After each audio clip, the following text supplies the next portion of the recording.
કેમ છો વિદ્યાર્થી મિત્રો? આજે આપણે ધોરણ 12 માં વિષય ગુજરાતીમાં પાઠ નંબર 13 મહાત્માના માણસ એ પાઠની આપણે ચર્ચા કરવાની છે. આપણે આગળ જોયું હતું કે મણિભાઈ જેલમાંથી છૂટી કે પોતાના ઘરે રવાના થાય છે એ વખતે એમના મનની અંદર કયા કયા મનના મંથનો ચાલી રહ્યા છે એની હવે આપણે ચર્ચા કરીએ છીએ. જો ને હવે એ પૂરું થઈ ગયું હતું, એ છૂટી ગયો હતો અને એના પગ એના ગામ તરફ વળ્યા હતા કે મણિભાઈ જેલમાંથી છૂટી ગયા, હવે એ પોતાના વતન પોતાના ઘર તરફ વળી રહ્યા છે. મણિભાઈ તો મણિભાઈ જ હતો, કઈ કેન્સેન્ટાઇન ન હતો, છતાં એને એની મેળે જાતે સાપેક્ષતાનો સિદ્ધાંત શોધી કાઢ્યો હતો અને અત્યારે એ એવું અનુભવતો હતો કે જાણે જેલમાં મહિનાઓ નહીં પરંતુ વર્ષોના વર્ષો રહ્યો હોય, જાણે એક ભવ વીતી ગયો હોય, જાણે એક નવો જન્મેલો મણિભાઈ સ્વપ્નમાં ચાલતો ચાલતો પોતાના કે પૂર્વ જન્મની ભૂમિકા શોધતો હતો. તળપદા શબ્દ છે કે પૂર્વ જન્મની પૂર્વ જન્મ અને ભૂમિકા એટલે કે પોતાની જમીન શોધતો હતો. આછો બગડો હવે પૂરો થવાની તૈયારીમાં હતો. આગેથી તમાકુના લીલાછમ ખેતર દેખાતા હતા.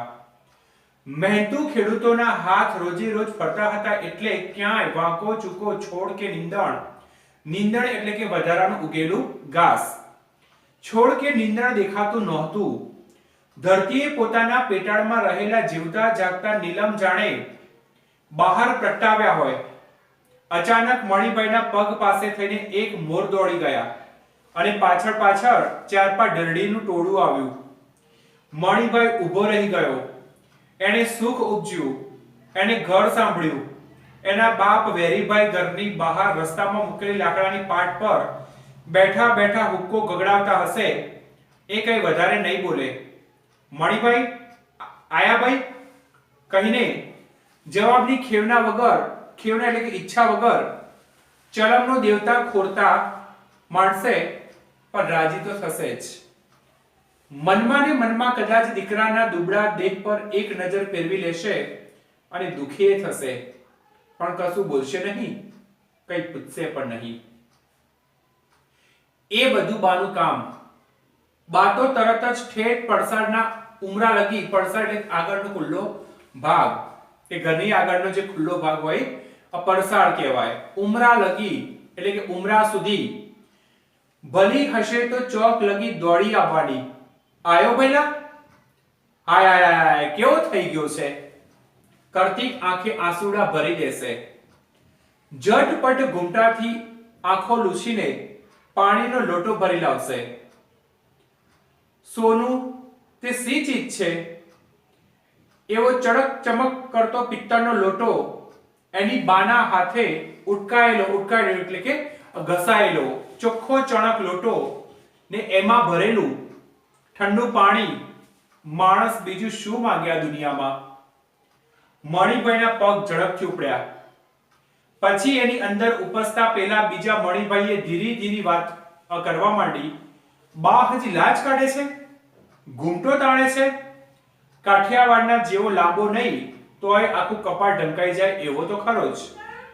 એ કાંઈ બરાબર ન કહેવાય. બાણે એકવાર ગાંધી બાપુના આશ્રમમાં લઈ જવી પડશે. ત્યાં બધા એને બરાબર સમજાવી દેશે. લાજ ન કાઢવી, ઘરેણા ન પહેરવા. અને ભાગોળમાં પેસતો મણિભાઈ લગભગ હસી પડ્યો. બાને તો ઠીક હીરાને કોઈ કાળે કે કઈ રીતે સમજાવી શકાય. એને ઘરેણાનો બેહદ શોખ હતો. બાપને ત્યાંથી મળેલા મોટા ભાગના દાગીના એ રાત દિવસ પહેરતી અને 7 પેઢીના સગાને ત્યાં લગ્ન આવે તો અચૂક મજૂસ લોખંડની પેટી ખોલીને હાર પહોંચા અને સાંકડા કાઢતી જ. બા કોઈ વાર ટોકતી, બધે બધું પહેરવું જ એ લખી આલ્યું છે. પણ હીરા ધરાર કાઢતીને કહેતી એટલે કે તરત જ સામે કે જવાબ આપી દેતી. બાને સામે જવાબ ન વાળતી પણ દિરાણીના મોંએ બબડતી, બાપે આલ્યું છે, પહેરવાના કે પટારામાં ગાલી મેલવા? હીરાનો ખોળો ભરાવાનો થયો ત્યારે રોકડ રકમ આપવાની વાત થયેલી તે તેણે તત્કાળ નકારી કાઢીને સિંધિયા શાહી કડા કરાવ્યા અને લીધા ત્યારે જંપી. છોકરો હવે મોટો થયો હશે. પોતે જેલમાં ગયો ત્યારે જરા જરા ચાલતા શીખ્યો હતો. રાવજીના જન્મ પછી જ પોતે પેલા ભાષણમાં ગયો એ સારું થયું. નહીતર કોને ખબર ગાંધીજીની ઘણી ઘણી વાતોમાં આવી જતી હતી બ્રહ્મચર્યની. જો કે મણિભાઈને એ પેલી અહિંસા કરતા વધારે આકરું નહોતું લાગતું હશે. હવે આમ ને આમ ઘર જેમ જેમ નજીક આવતું ગયું એમ જેલ સિપાહીઓ લાઠીને કાંકરાવાળા રોટલા આગા જતા ગયા. નજર આગળ પોતાનું હુંફાળું સીધું સાદું ઘર તરવરવા લાગ્યું. મા બાપના કરચલીવાળા ચહેરાના દર્શન ને સગાવાલાના હિતાળ આવકાર માટે મન તલસવા લાગ્યું. સાથીદારોએ તો કહ્યું હતું તરત પાછા આવી જજો મણિભાઈ, પણ એનું મન અંદરથી ઢીલું પડી ગયું હતું. એને ઘરમાં રહેવું હતું, એને હીરાને મળવું હતું, બાના ઓછાવાના કરે એ માળવું હતું, એટલે કાલાવાલા કરે એ માળવું હતું. ગામના માણસોએ તે મીટિંગ ભરશે કાં તો હાર પહેરાવશે, કદાચ નિશાળના માસ્તરને બોલાવી લાવશે ભાષણ કરવા, પોતે કંઈક જવાબ વાળવો પડશે. છેલ્લે ભારત માતા કી જય, મહાત્મા ગાંધીની જય એમ બોલાવવું પડશે. માળો આ માણસ આ હિન્દીનું એક નવું જ હતું, પણ કઈ નહીં, શીખી લેવાય. તો આ ગુજરાતી ન બરાબર આવડ્યું એમને એમ હિન્દી બાપુ કહેતા હશે એ બરાબર જ હશે ને એમ ઓછા કઈ ખોટું કહે. આવા વિચારોથી રસળતો એને ઝડપભેર પગલા ઉપાડતો મણિભાઈ પોતાના મહોલ્લામાં આવી પહોંચ્યો ત્યારે ચાટ આગળ પડ્યા હાંફતા બે ચાર કૂતરામાંથી એક કૂતરું આંખ ઉગાડીને એની સામે જોયું અને પહેલા ભસીને પછી પૂંછડી હલાવીને એનું સ્વાગત કર્યું. સાધારણ રીતે કૂતરાને હળ કહી આગા કાઢતા મણિભાઈને આજે કૂતરા ધકેલી કાઢવાનું મન ન થયું. એને દૂર નજર માંડી પાટ પર કોઈ બેઠું ન હતું. જો મણિભાઈ ઘરે આવી ગયા છે, ગામમાં એમનો પ્રવેશ થઈ ચૂક્યો છે. રસ્તામાં કૂતરા પણ મળ્યા, પણ કૂતરા પણ એમની સામે જોવા તૈયાર નહોતા. જે એમના બાપુજી સામે પાટ ઉપર બેસી રહેતા હતા એ પણ એમને દેખાયા નહીં. રસ્તામાં કેટલાય વિચારો આવ્યા મગજમાં, પણ એમાં કશું થયું નહીં. કેમ આમ? મોટા કઈ માંદા સાચા નહીં હોય?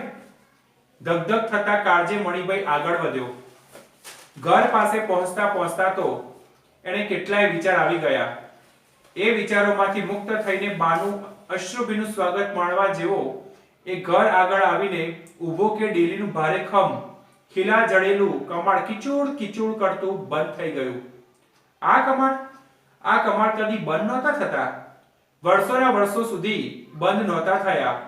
મણિભાઈની સંભારણમાં તો નહીં જ, હંમેશા નાની ઝાંપલી જ વસાતી એટલે કે વખાતી. આજે આ કમાડ બંધ. એના મનને એક ધક્કો લાગ્યો.